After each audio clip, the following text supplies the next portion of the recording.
morning. All right. Welcome to the Hall of Fame. We are certainly glad to have you here today. And we're getting tuned in also to our video conferencing schools. Welcome to them as well. My name is Joe Harrigan. I'm the Vice President of Communications and Exhibits here at the Pro Football Hall of Fame. And this afternoon now, it's getting closer to the afternoon than it is morning, we're going to have the distinct pleasure of having one of our Hall of Famers, Franco Harris, speak to you today. Franco will be joining us here in just a moment. But I want to give you a little background on Mr. Harris. He's quite an interesting individual. Aside from having been one of the greatest all-time players in the history of professional football, not just last season or the last 5 seasons, but in the history of professional football, one of the greatest running backs ever to play. Mr. Harris was a first-round draft pick of the Pittsburgh Steelers in 1972. He was Rookie of the Year, played 13 seasons for Pittsburgh, 12 for Pittsburgh and 1 for Seattle.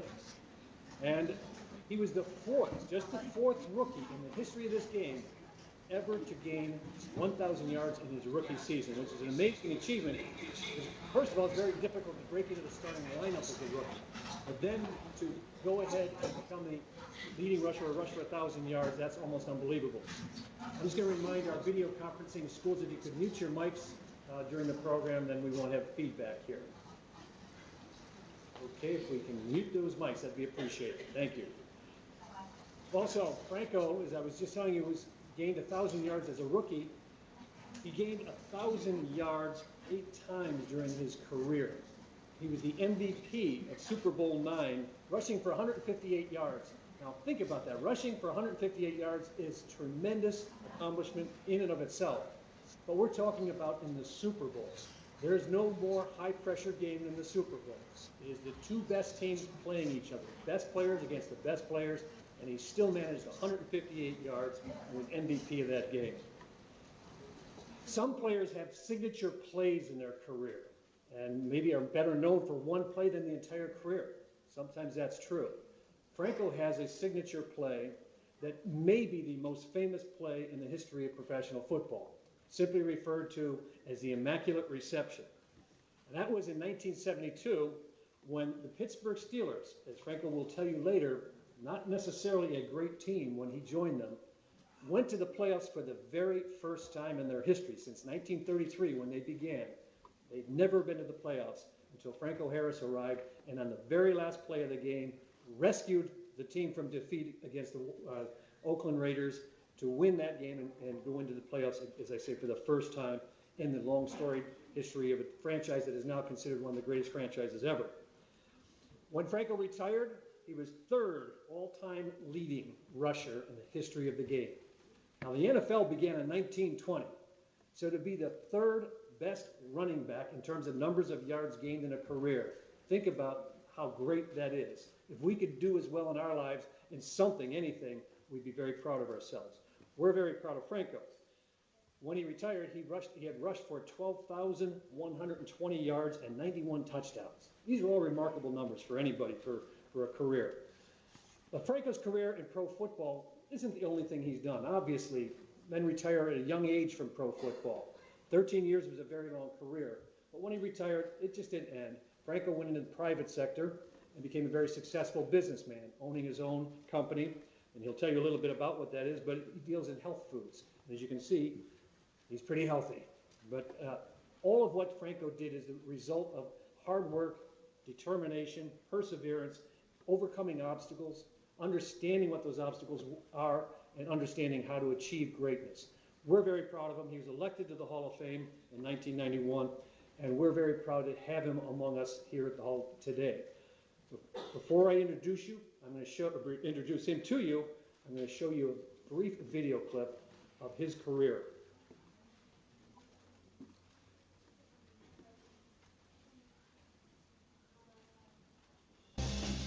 In 13 NFL seasons, Franco Harris rushed for more than 12,000 yards and scored 100 touchdowns. The Steelers' power back ran for more than 1,000 yards in a single season 8 times and was an 8-time Pro Bowl selection. Harris recorded 17 postseason touchdowns and was the MVP of Super Bowl IX. sometimes are louder than words. And I think that last shot, I was just looking down here in the monitor, that last shot may be a definitive shot in the sense of what we're talking about in his career and in a pro football player's career. While there's individual achievement, if you saw at the end, coming together with the players, that's teamwork. They all know that there's no I in team, that they don't get to greatness by themselves. But there are great players who help teams get there quicker and have longer lasting stamina of staying there. So without further ado, let me introduce to you our guest today for a few of his opening remarks, Hall of Fame running back, Franco Harris.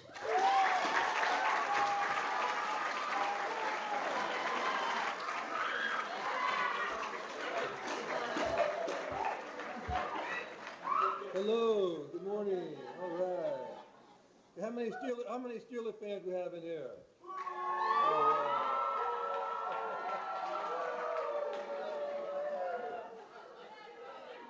Okay, Brown fans, let me see. Come on, Brown fans. How many Brown fans?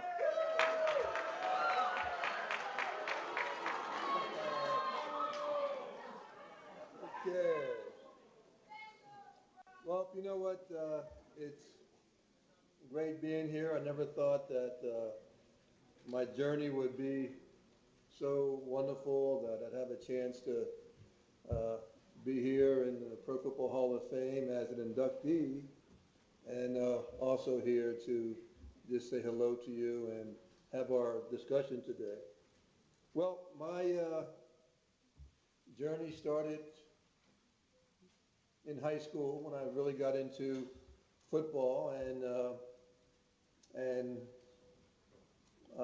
didn't think I'd go to college, but in high school it went pretty well, and I got some football scholarship, some offers of football scholarships.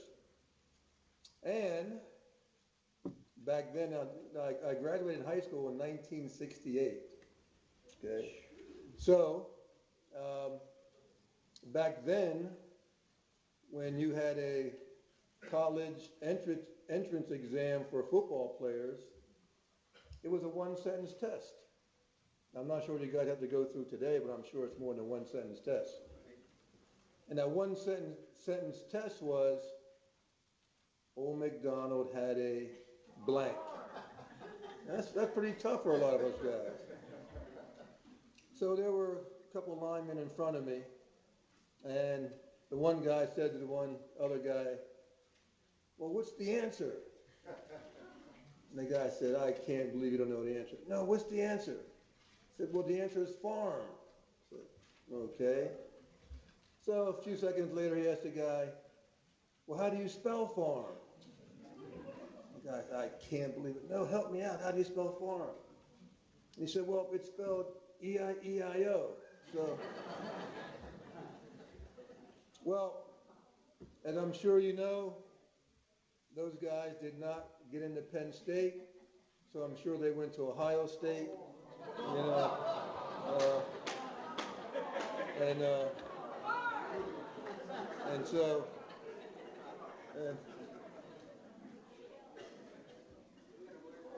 so, went to Penn State, and at Penn State, never thought about playing professional football. Want to graduate and get a job and go out into the world. And I did graduate in 4 years at Penn State, but my career in football took me into the NFL, and I got drafted by the Pittsburgh Steelers and went on to, play for the Pittsburgh Steelers, and now I've been there for 40 years. So, I mean, it's been incredible, but don't forget that one day I was in the seats that you're in high school. And you look at it, how does life keep getting better? What are the things that make life keep getting better? And then how do you also keep doing better things on and off the field? I mean, it's personal growth at this stage of your life, it's not easy. It's difficult. You have so much coming at you at all times. And right now there's so much information. There's so much you have to consume. There's a lot out there coming at you in so many different ways, which we didn't have when we were growing up. So this is a whole new era, guys. But some of the things are still basic. And there is this saying, and the saying goes, when you listen to the good, it will point you in the right direction. When you pay attention to the bad, it will push you in the wrong direction. These are choices that we have to make. And when you look at these two sayings, it makes me think that what you do controls the outcome of your life. I mean, you control that outcome. Just like a lot of times, a lot of us like to think that we can do things to control that football game. But sometimes the momentum changes, the tide turns. What do you do? What do you do to help control the outcome and to make the outcome that you want it to be? So when you look at things like this, you think of what type of experiences, things that I go through that really help develop yourselves and point you in a certain direction and makes you have a certain outcome. Now in high school, I played 3 sports: baseball, basketball, and football. Played all 4 years. And so my senior year, though, I entered a class competition race. This was an inter-class race, and just for fun, but it was a competition. And I was a senior, and I decided to run in this race this year since I was a senior. And so I ran to 100, I ran to 200, and then I decided to run to 400, which I wasn't familiar with. And so we lined up with a 400, and I'm saying to myself, well, Franco, this is such a long way around that they're going to start off slow, right? So I said, okay, they're going to start off slow, and then it'll keep building until the end. Well, the gun went off, and wow, was I wrong. I mean, there was nothing slow at all about that takeoff. I mean, they left me in the dust. And so I find myself going around that first turn. I'm in last place. And I'm saying, Franco, come on, you're this athlete here in this high school, and everybody knows you, and all the other students are in the stand, and now they see you in last place. And so I'm saying to myself, come on, Franco, work your way up into the middle of the pack. In the middle of the pack, you kind of get lost. Nobody seems to notice you. So, but at least you're there in the middle of the pack. And so I get to the middle of the pack. And so this is about going halfway through.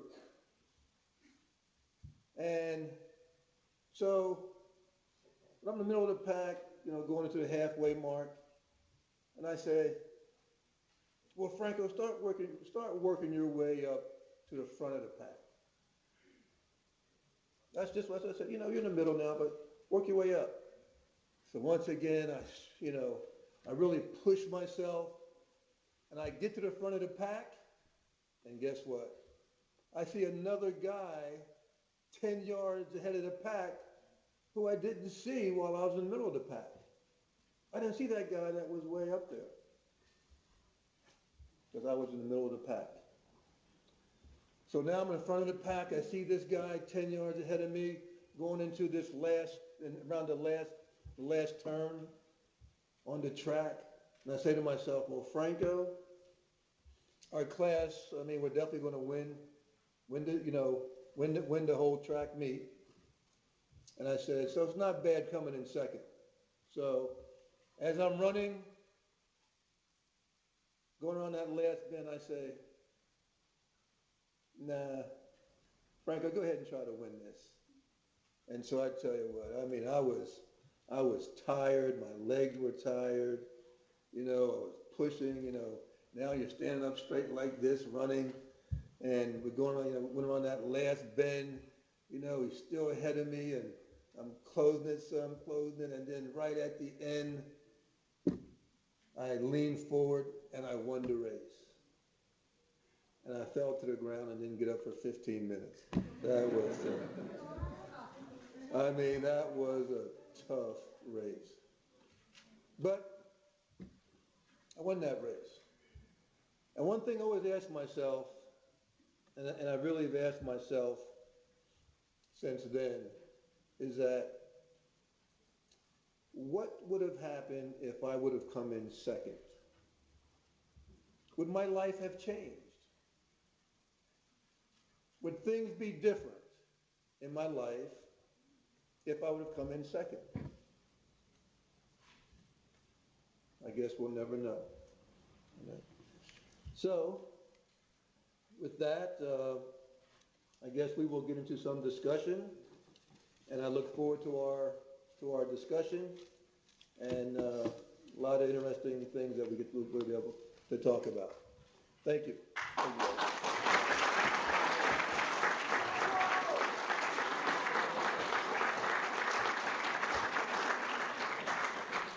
Well, I think Mr. Harris has set the pace, no pun intended about your track meet. I think that sets the pace for an example of what he's going to talk to you about, and some of the questions you may have is about striving to be your best. And at this point, I'm going to turn over the program to Jerry Shockey, who is our educational programs coordinator and has really put this Heart of the Hall of Famer program together. And I'm going to let him moderate from this point forward and look forward to questions from you and some questions from our video conferencing audience as well. Again, thank you for being here. And again, let's have another round of appreciation for Mr. Harris and Jerry Shockey.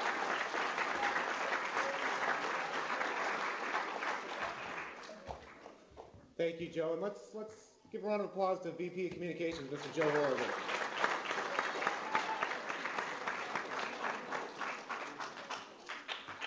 We're really excited to bring you guys one of the greatest players of all time in Hall of Famer Franco Harris. And just to give you an idea, to kind of echo some of the things that Joe shared in his opening remarks about this program. Again, the real idea and premise behind this program, we started this 2.5 years ago. We've now connected out 30, 35, and I think maybe even 40 Hall of Famers now to students, not only locally, but all across the country. And the idea was to convey what it took to get in the Hall of Fame beyond the athletic ability. Because we know Mr. Harris and many of the other enshrinees in the Pro Football Hall of Fame are great examples of athleticism. But that was just part of the equation. The other part, and probably the bigger part of that, was their character. And many of the character qualities that you guys are studying today are character qualities that they displayed throughout their career. Trustworthiness, respect, responsibility, fairness, caring, and citizenship. And, in many cases, and Mr. Harris is an example of it, in a large majority of our Hall of Famers, you will find that their careers after their football career were even greater than their careers on the gridiron. And that's saying a lot because they have a bronze bust enshrined in the Pro Football Hall of Fame, which is really the pinnacle of success that an individual player can achieve in the National Football League. So it's an exciting opportunity to give you guys the opportunity to share with, ask Mr. Harris questions. I am a student as well, doing these for 30, 35 times now. I have things that I take back and apply to my life. Education never stops. Learning never stops. When you graduate from the K to 12 or K through 20, it continues in life. And I'm sure some of the adults will take some life lessons from this as well, from Mr. Harris. So we're really excited to do this. There are a few folks I need to recognize first, because without a team effort, it's not possible. And first of all, you guys are greeted a lot by the volunteers. Let's give them a round of applause, the ones with the white shirts on. Thank you very much.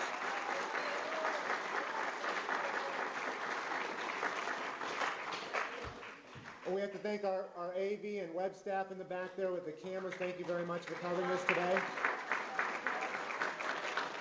And then Adam, can you stand up real quick? I know you don't like this at all, but this is Adam Shipley. Many of you spoken on the phone with him. He's set you guys up today. He's been a real driving force, probably even more so than me, to put this program on. So thank you very much. And then we also have a distinguished guest here because it's my alma mater. And from the University of Mount Union, the professor in sport management, Dr. Lori Braw here. If you want to wait, you won't stand up, I know. I am a University of Mount Union graduate and a sport business graduate, so I always like to honor those that come here. But most importantly, we need to thank all the teachers that helped arrange and coordinate this. I mean, it takes sacrifice on your part. Preparation, thank you very much. But last and definitely not least, we have to thank the real stars of the show here today, and those are the students. So let's give yourselves a round of applause.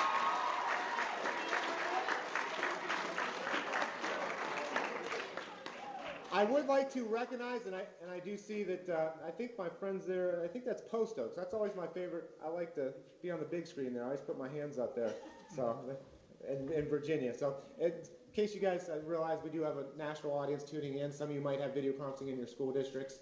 So we do have students tuning in from all across the country. But I would like to recognize those that are participating here live, as well as those in a national audience as well. And feel free, the live audience, the remote audience, please keep your microphones muted throughout this. The live audience, feel free to give a shout out when I call upon your school. And I will apologize to the remote audiences because you're going to get some roaring in the background during this. So we appreciate your patience with that. Let's first go, we got two schools from Youngstown, Ohio. First, let's go to Guy Middle School.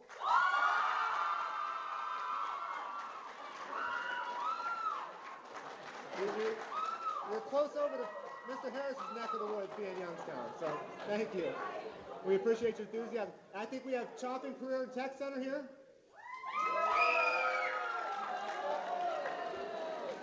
Thank you, Chopping. Now, we do have, this is enemy territory here, Mr. Harris, but we have from Cleveland, Ohio, I think we have Lincoln West. Thank you. Another school from the Youngstown area, we have Canfield.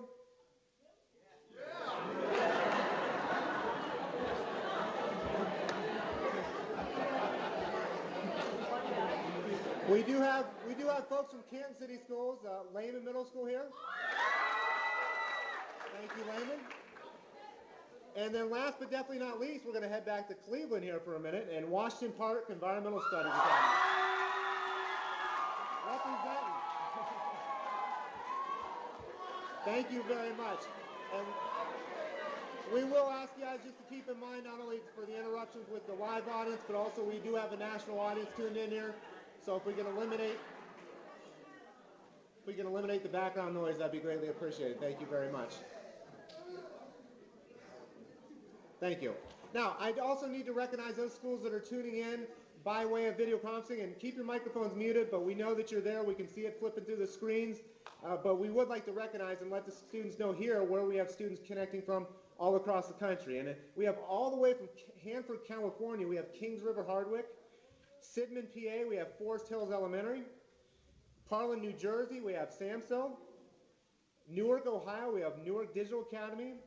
In Granbury, Texas, we have Acton Middle School. Elyria, Ohio, we have Northwood Middle School. Richmond, Texas, we have Briscoe Junior High. Suffern, New York, we have Suffern Middle School, who is especially a veteran of this program because they hosted Harry Carson at their school to connect back to us, so they are veterans to this program. Uniontown High School in Uniontown, PA. Lorraine High School in Lorraine, Ohio.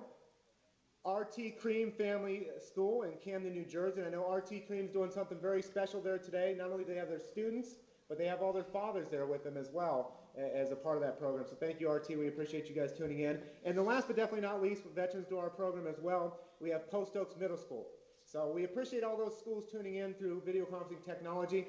I've got your questions. I will be speaking on your behalf here today, but we definitely thank you. And I see Northwood zoomed in on their Browns banner there. I don't know if Mr. Harris will appreciate that too much, but they're a Cleveland area school. So with that being said, what we're going to do is I'm going to open up the program, the first question actually for the program. And first of all, before we go to that question, we're going to be going to Guy Middle School over here. But before we do that, I do want to remind you guys, we have microphones in the back. If the volunteers can wave those microphones there.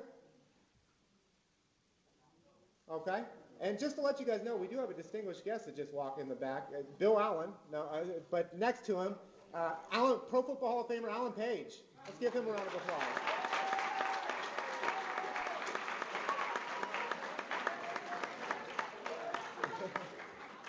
If the volunteers, if they want to come up front here, because we're going to first go to, now I apologize, Guy, I do apologize.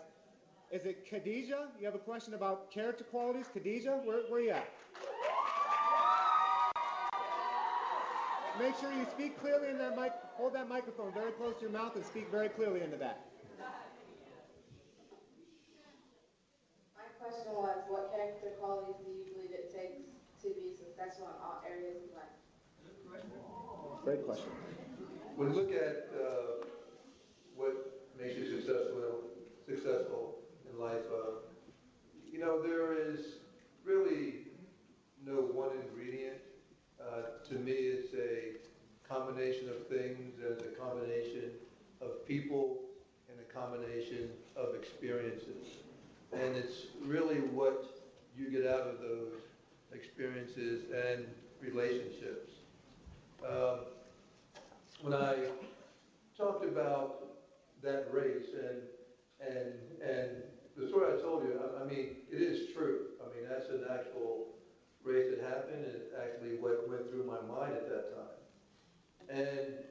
And so when you look at sports and the value of sports is that, what does that build into you to be able to compete, to have expectations, to say that I can do this, and then to achieve it. And then once you achieve, it's something to savor, but it's something also to be humble about. And so when you look at different things like that you get out of sports, I mean, it helps build your character. And then the people that you surround yourself with. To me, that's very, very important. Because as I said earlier, that depending upon what you listen to makes a big difference in your life and who you surround yourself with. And because, as I mentioned, that a lot of it determines the outcome of your life, and also the outcome of who you are, and really what makes you. And so when you look at different situations, what do you get out of that experience? What is good and what is bad? And if you have a bad experience, does it make you stronger or does it make you weaker? And then it makes more bad things happen. Or if it's something bad that happens and you overcome that, and it makes you better, makes you smarter, makes you stronger, then how will that affect the outcomes of your life later on? So when you look at all these things together, as I mentioned, those are the things that really tend to help build your character. But some of those choices really it has to be you. About how do you, as I said, get something out of something that you see or something that you hear? Do you pay attention to it? And does it sink in?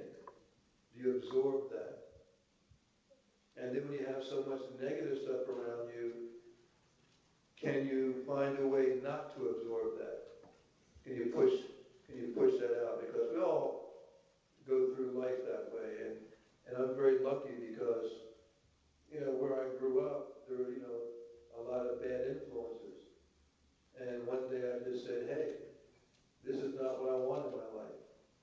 I surrounded myself with different people, paid attention to my education, paid attention to sports, and it changed my life. Because sometimes you have to walk away from certain things and walk to certain things. And that made a big difference in my life. Okay, thank you. Great question.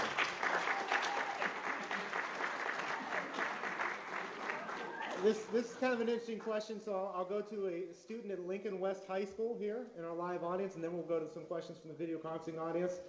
And I think we're going to go to, this is interesting, Lawrence Cole.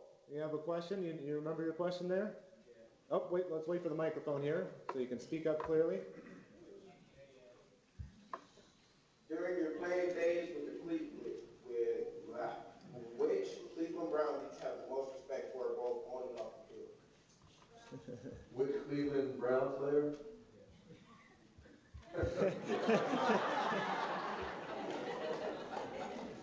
One of my, one of my heroes growing up was definitely Jim Brown.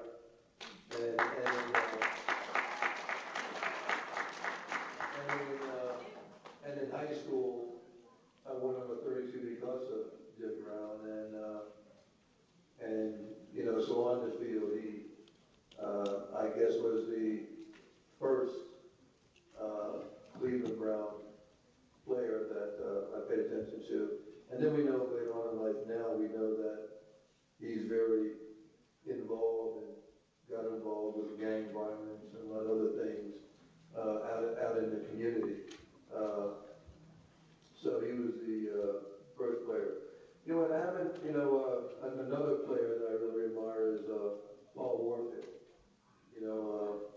I think Paul is just Warren, Ohio, too. Warren, Ohio, so from the Youngstown area. Warren, Ohio, yeah. So once again, a great guy on and off the field. I haven't had a chance to really spend a lot of time with a lot of Cleveland Brown players, but just every now and then I get to see some of them or hear things about all the great things that a lot of players are doing. And I do want to say that 95% of the players, guys, in the NFL, they do great things. Great things. But unfortunately, you hear about that 5% that mess up. A lot of them get involved in the community, they make a difference. They really get involved and try to make a difference. And that's on every team. So I know I didn't answer your question directly about that, but I really haven't got to know Cleveland Brown player, very intimately and spent a lot of time with the player. And I wish I could, but I really did. Okay, thank you. We have a question coming in from one of our video conferencing schools. It's Kings River in Hanford, California. And Chris, a student there, asked, was there ever a goal that you made for your life or career, on or off the field, that you thought was impossible, but you still achieved it? All along the way, I thought things were impossible. First of all, I thought things were impossible because of my economic status growing up, right? So, we never talked about college. We just weren't going to college. That's all it was. And no one in our neighborhood talked about college. I really didn't know any college graduates. And so I really didn't think that was a possibility. And luckily I had a great school system in our town. And to me, that school system that we were in really made a big difference in sports and in education. And little did I know that I'd go to college, but when I did win a football scholarship, I was prepared. I was prepared because of the great education and school system that we had, and as I said, prepared me in many different ways. So when I went to college, it was like I was ready. So the education really paid off in high school. And I know this is probably hard to believe also. When I went to Penn State, I did not think that I'd play pro football. my mind that I'd play pro football.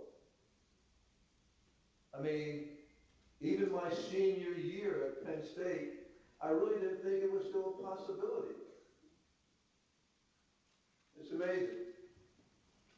But I just didn't think that that was going to be my future. And then I got drafted, and the rest is history.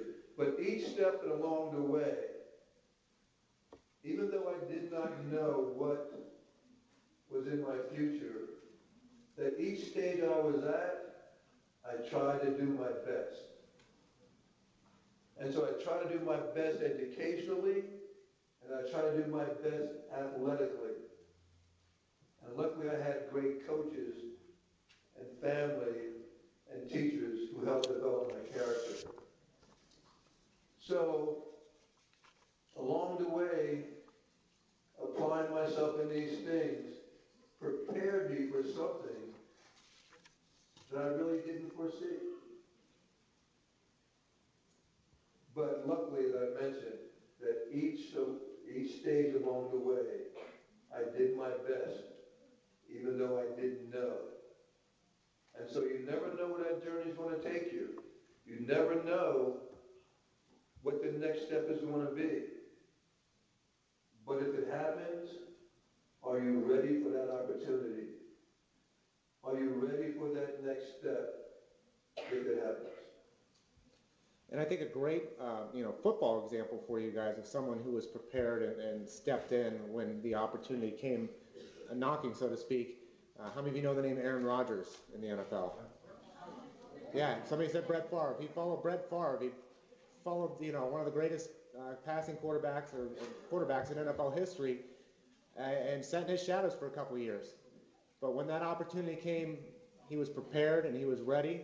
And I know Packer fans sometimes forget who Brett Favre is now because they have Aaron Rodgers.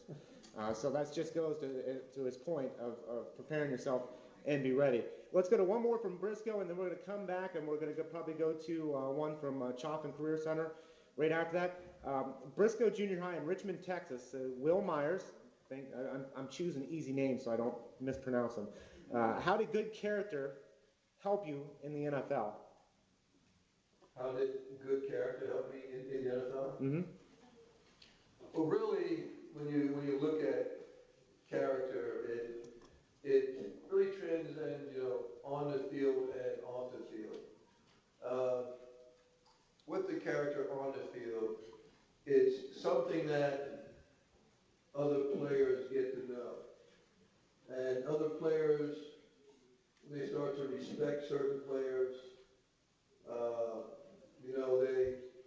They look at the character of that player.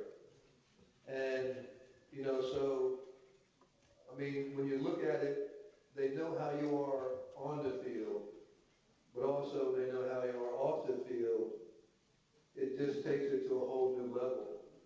And I really can't tell you how that really has really, I guess I want to say that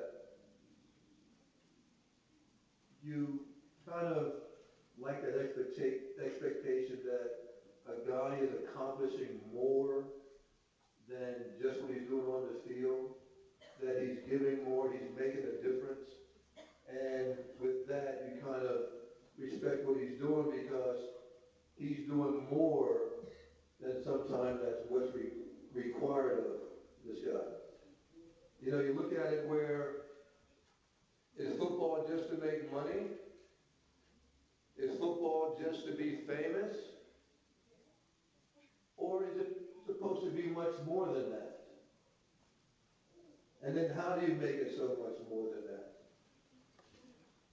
And so that's the part, and then also with the football, I was able to go out and get involved in different charities, meet different people, and then that widens the field and really helps you really grow in like so many ways. So, so that's what. Great. Thank you very much. And we're going to go to Chopin here. And James, if you want to stand up. Where's James at? There you go, young man. I think that second question you had there about lesson in life. Do you want me to read it for you? I got it. Let's see here. James asked, what is the greatest lesson you learned on the field that you use in your everyday life now? Well, there's a couple lessons I learned on the field, and one happened my rookie year. And so we're playing the Oakland Raiders, right? My first NFL football game, a regular season football game. And so we're playing, and there's this play, and I run to this spot where the play is happening, and I'm just standing around. And someone came along and just took my head off. And I said, wow, I looked at the film, I watched the film, and it made me think, Franco, never stand around. Never just stand around there doing nothing. You stand around doing nothing, you get your head taken off. You keep moving. You keep doing something. And so that was the first game of my rookie year. And then the last game of my rookie year. Got to be this play called the Immaculate Reception. And that play showed me that you never give up. It doesn't matter how bleak the situation looks, that you keep playing it to the end. You keep playing it to the whistle. As long as there's a little opportunity, as long as there is some hope and some chance, you keep going. And you never give up. And so those two plays, to me, meant so much to me during my rookie year, and really made a difference. Because then from then on, I never stood still. And if you even watch me on the sidelines, when I'm not in the game, I'm still pacing. I never stand still. So that's just what. Thank you. Good question. Great question. Like that. Thank you. And let's go to Guy Middle School, and then we'll come back to a couple more from our video conferencing schools. The drum roll, who's going to be a Guy? It is going to be Destiny Perez. We got an accountability question.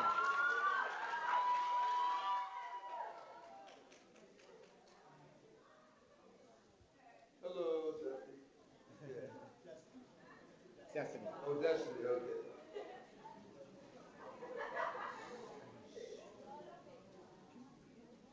How important do you feel accountability is on and off the field? Oh, I think accountability is very important. You know what? People can talk a lot of talk, right? But you have to produce. You have to get results. And to me, that's very important.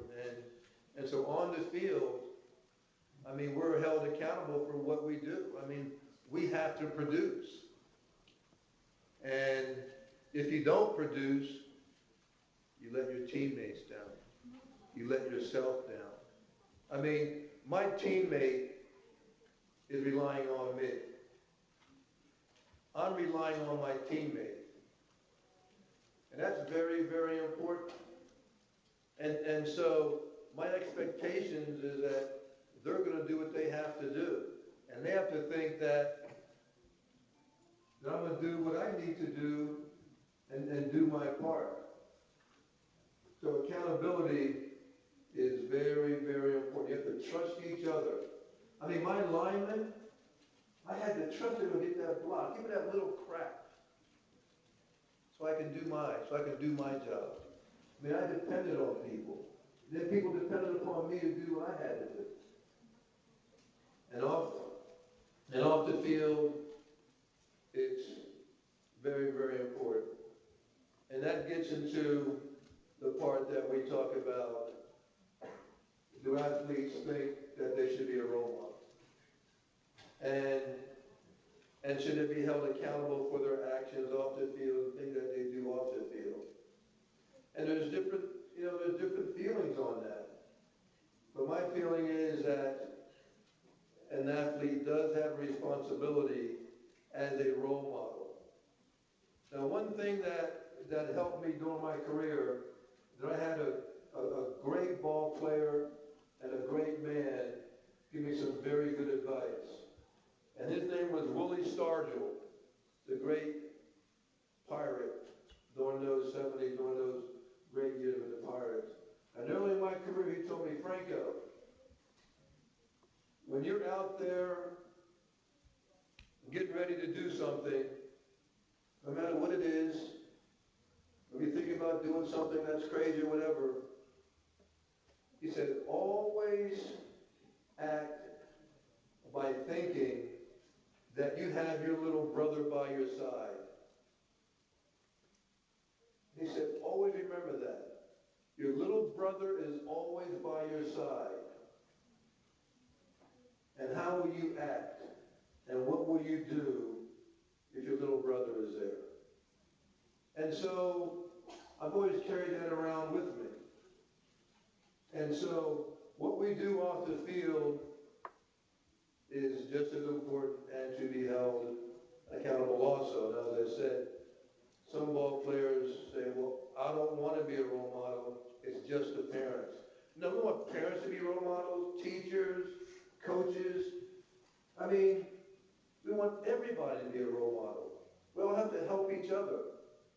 And so, in the end, we are held accountable. I think that's a very good question, and I appreciate that question. Great question, great question. And you know, I think, oh, go ahead. Go ahead.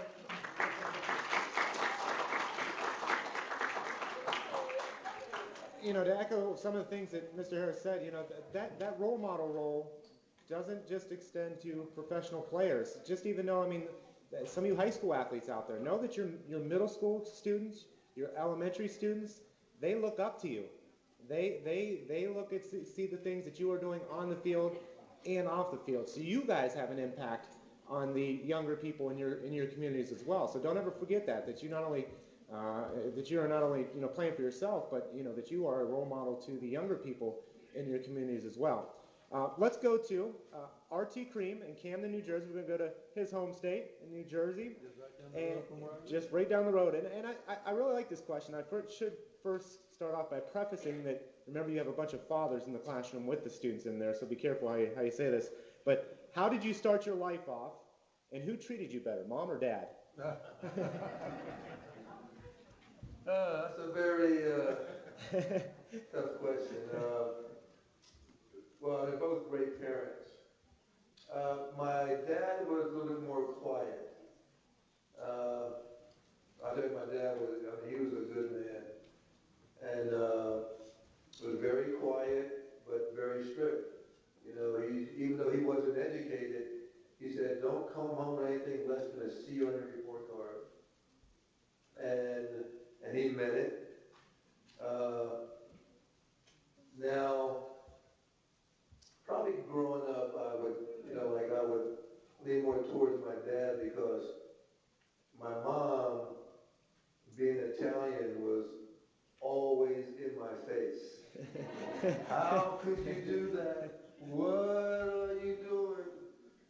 Stupid, you're doing this and you're doing that. I mean, it would drive me crazy. But now I look back at all that kind of stuff, and she was right. I mean, she would yell at me about, what are you doing hanging around those boys? What are but as I said, they were great parents. It's hard to pick one or the other, because both of them get to influence your life in different ways. So I just tell people that, we had very caring parents. We had 9 kids in our family. 9 kids. And so, as great brothers and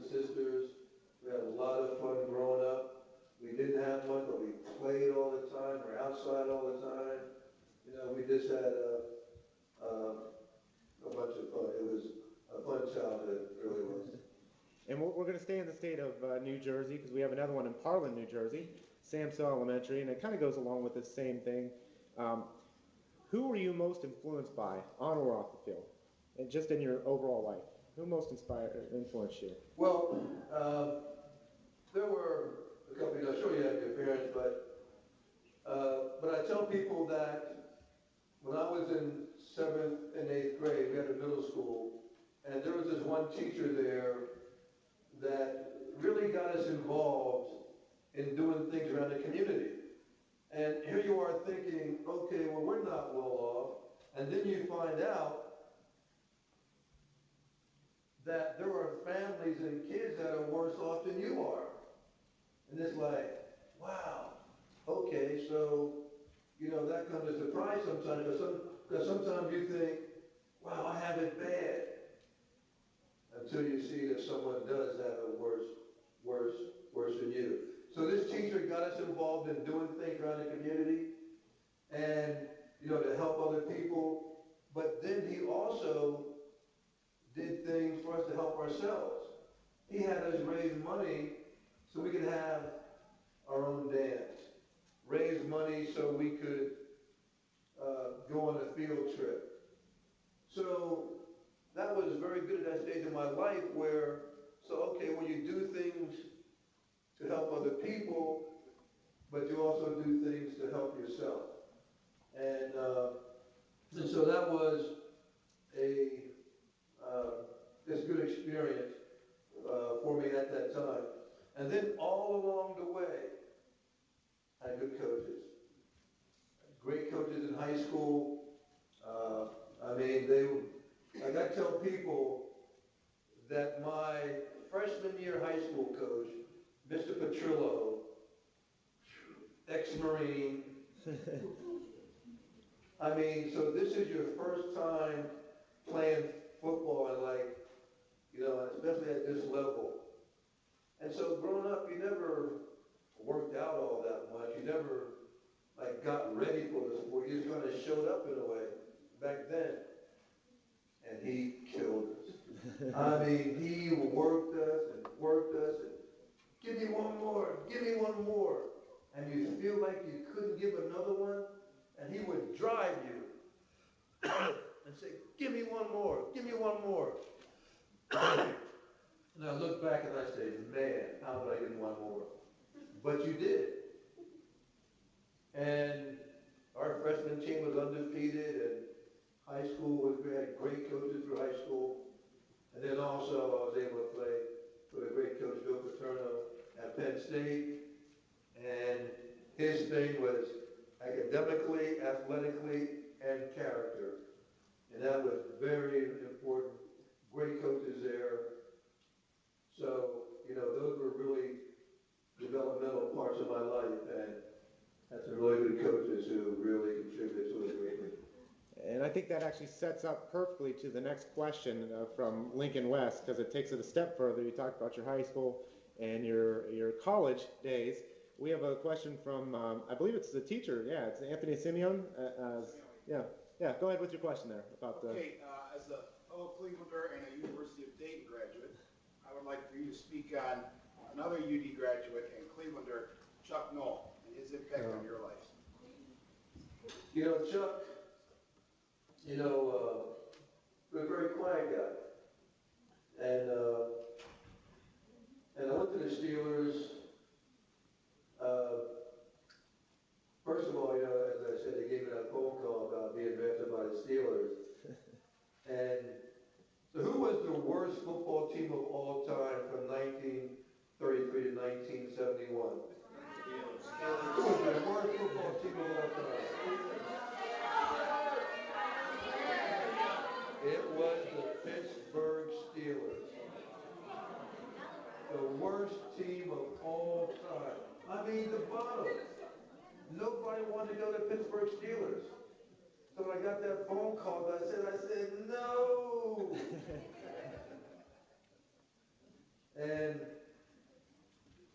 so you have Chuck that came to the Steelers in 1969. You know his first season, what happened? His first season, he only won one game. his second season, he won 5 games. And then his third season, he won 6. But Chuck knew what he wanted to do.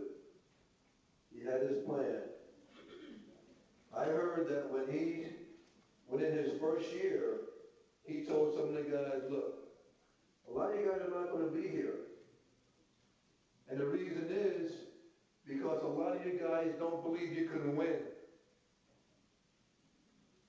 You don't believe you can win. And so you won't be here. And so he knew what he had to do to start to take the Steelers to a next level. And then also, someone in his organization, Chuck and everybody involved, knew how to evaluate talent. And that, to me, is one of the best qualities of all. How do you recognize and evaluate talent? And in a 5-year span, do you know that they drafted, how many Hall of Famers are from the 70 team here in this building, guys? Who knows? 9. Can you believe that? During that 5-year span of draft, 9 Hall of Famers. And so I tell people that when you look at the qualities that he does to prepare you, to get you ready for the game, and to instill a winning attitude, that really makes a difference. Now, high school and college coaches are a lot different than the pros. And so you have a whole different culture, a whole different atmosphere. When I look at myself going to Pittsburgh, I said, it was the right system for me, and what he installed there was great for me, and how he treated us and handled us was great. So I really thank him for that. And I think that's a lesson you guys can all learn. I mean, instilling a winning attitude. Number one is just having that attitude. But number two, he surrounded himself with people like that throughout his career, that were going to instill a winning attitude, that were going to challenge him. When we talk about peer pressure and things that students face, and we still face as adults, you know, there's negative peer pressure, but there's also that positive peer pressure as well. And I think actually Guy Middle School, James Welch. Go ahead. About, you know, talking about peer pressure, so that is that, what are your expectations? And what do other people expect from you? Okay, guys, so when you look at this, you're like, well, what if your friends expect this and expect that? You know, does that make it right? Now, what do you expect from yourself? And once again, you control that outcome. It is up to you. In the end, you do control that. We're going to go back over to Guy Middle School for a question, because it deals with that peer pressure. James Welch, where are you, James?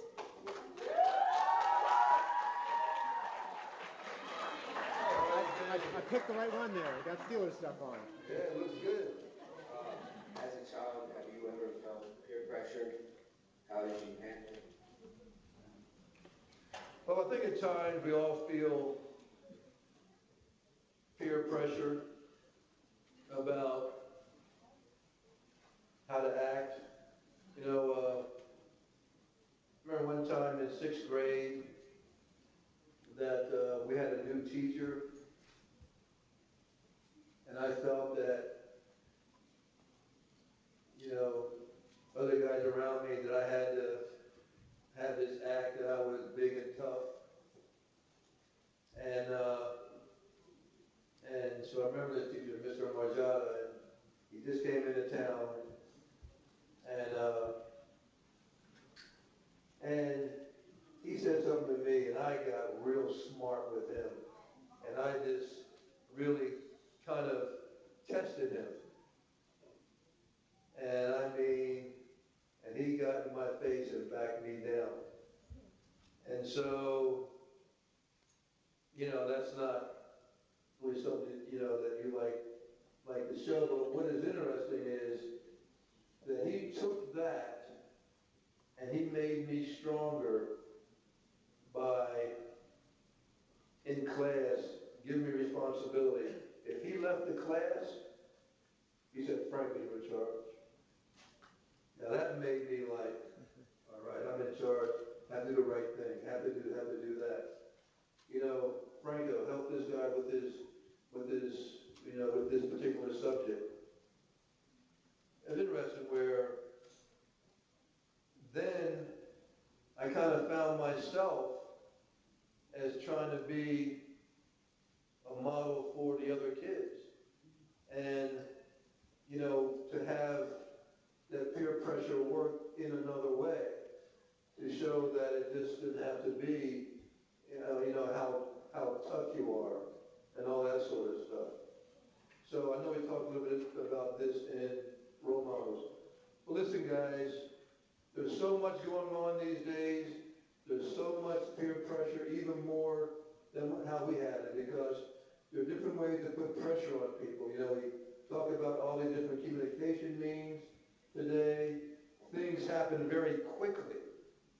I mean, news travels fast. Fast. It's fast information, and then sometimes you make fast decisions.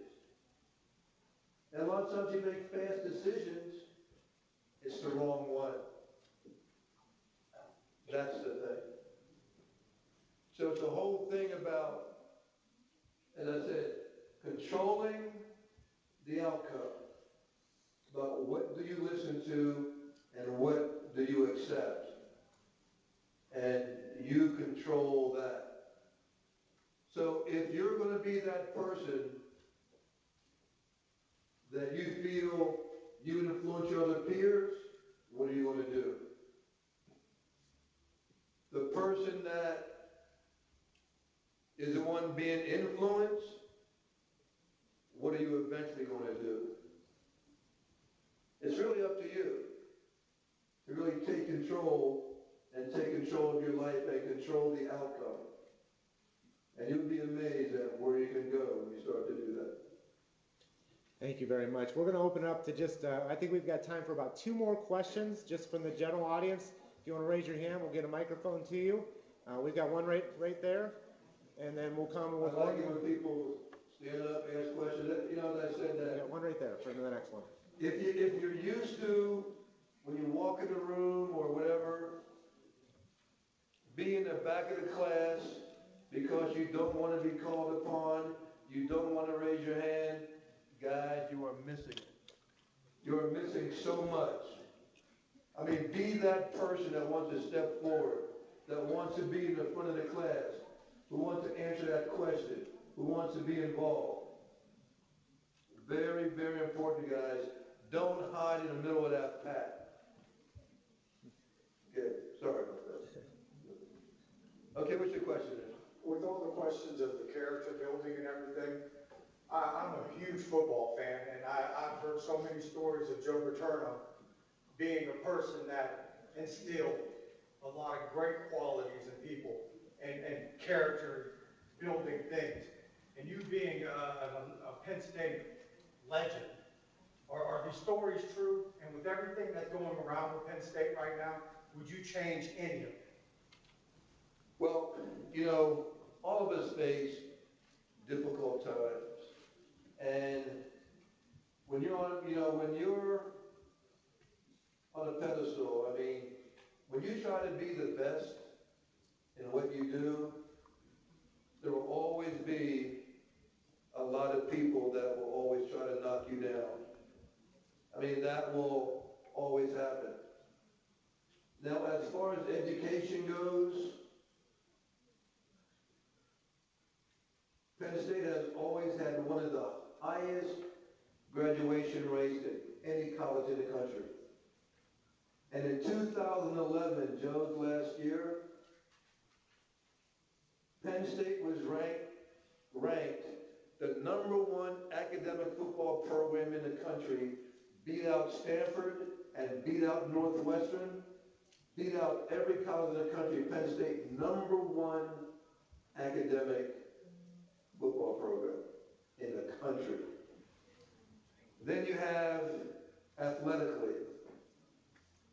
You know that even though Penn State had one of the highest graduation rates of all colleges, the level of competition, the level of play, and how they prepared you was incredible. I mean, we had so many academic All-American down at Penn State, so many people going to the pros, and we had so many people who did not go into the pros from Penn State, and they graduated and went on to do unbelievable things in a career of their choosing. And as far as the character part, that was very, very important to Joe. If you missed a class, you didn't play. I mean, Joe benched me. Well, not for missing class. But, he didn't play. He had it a certain way. And to maintain, how do you control 100 young men from 18 to 22? How do you do that? That's not easy. That is tough. And it takes a tough guy to do it. He was tough, but he was fair. And very, very, very caring. And character was very important. I'm not going to get into all this stuff because a lot of stuff is in the news. I just want to say that there's so much more new information, finally stuff that we knew, so much more information that's coming out that you will see the true picture. But that will come, with what comes up, because I know it's a very touchy and sensitive situation. And I guess I've been involved in this very, very closely. But I just want to say that it is something that's dear to my heart, and that all we want is the truth. In the end, that's it. You find the truth, and you don't listen to the first thing that is said in the press and in the paper, which you read by headlines. So, thank you. That's it.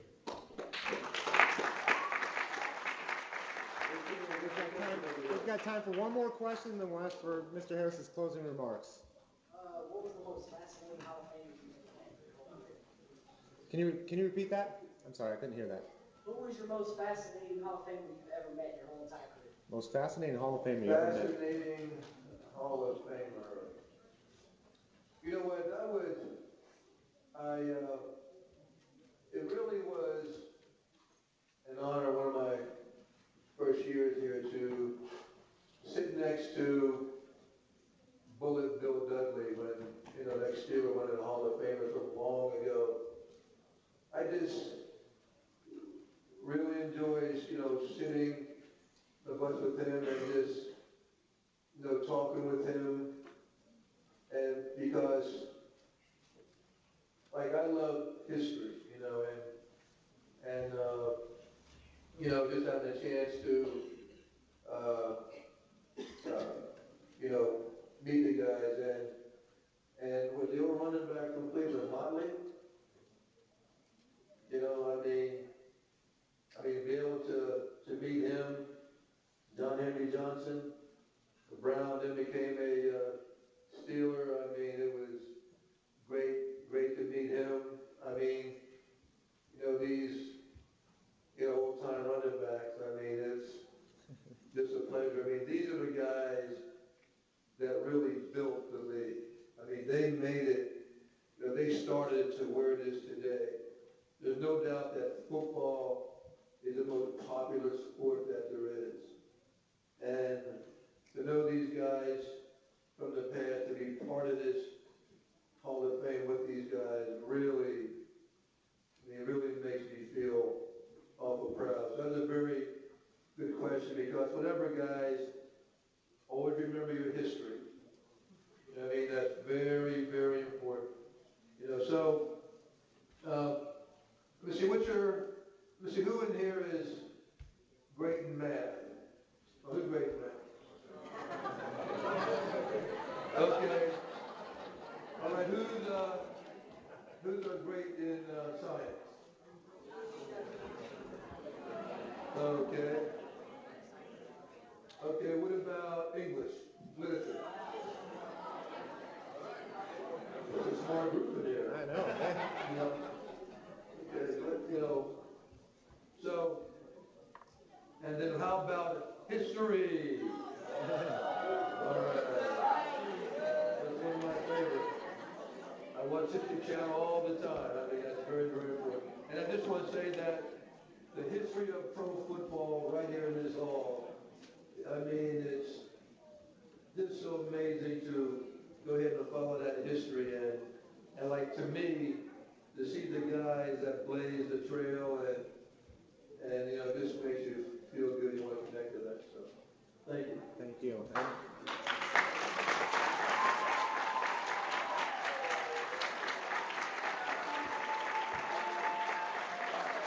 And Mr. Harrison, I know we've shared a lot here today about preparation, the little brother story with Hall of Famer Willie Stargell, instilling a winning attitude. You talked about those that influence you in your life, from your coaches to your parents. Is there anything either you'd like to reiterate or anything that you maybe didn't touch on that you'd like to share in your closing? I want to say that in closing here, you guys raise your hand about what subject that you like the most. When I was in high school, I played all three sports, and guess what? Football was my least liked sport. I mean, I love baseball, I love basketball, and I just started playing football because I wanted to play all sports, and you know, different times of the year, and so I played football. And if I wouldn't have played football, if I would have just played the sports that I really liked, and I didn't get involved in anything else or try something new, guess what? I never would have found out that my talent was in football. And that's just like in education. I mean, you might think that you like math, or you're good in math, and you're good in this, but it would be amazing if you apply yourself into something else, that you might have far greater talent in this other field, or this other sport. I tell people, don't limit yourself, and especially at your age. It's very important to try new things, experience in different sports and different subjects, but put time into it. When I put the time and effort into it, the success will be beyond my wildest dreams. But my least loved sport. My least loved sport provided me an opportunity and career way beyond anything imaginable. Because I didn't know at the time that's where my talent was. That this is what was going to drive my future. So you never know. That mention about opportunity. You don't know when it's going to knock. But if it does, are you ready? Will this stage where you're at right now in high school, where you're at right now, what happens if the next opportunity comes to you? Are you ready? You might not even know what that opportunity will be. But educationally, physically, athletically, are you ready? We all look forward to new things, but it all starts at the stage that you're at. And for me, as I said, it's been a wonderful journey. Each stage has been better than the other. As I said in the beginning, you always want to get better. What makes it better as life goes on? What are those things that make it better? A lot of things are the decisions that you make, people that you hang around with positive influence that you have, staying away from hearing that bad noise. There's a lot of that out there. But that decision's up to you. And the outcome will be up to you. So let it start now in high school. Let it start now, because each one of you has so much talent if you give it a chance. Now, I do want to say one more thing. May I? Who am I to say no? In Pittsburgh, we have a program called the Pittsburgh Promise, and kids get to go to college. We provide money to go to college. There was a junior in high school that had a 1.7 GPA. 1.7. And he wanted to take advantage of the Pittsburgh Promise. So, for him to take advantage of the Pittsburgh Promise to get the scholarship money, his senior year, he had to get straight A's. And he got straight A's. So what stopped him in the years before from getting those straight A's? He had the talent, he had the potential, he could do it, but he didn't. And he's graduating Penn State next year. And so what does that tell you guys?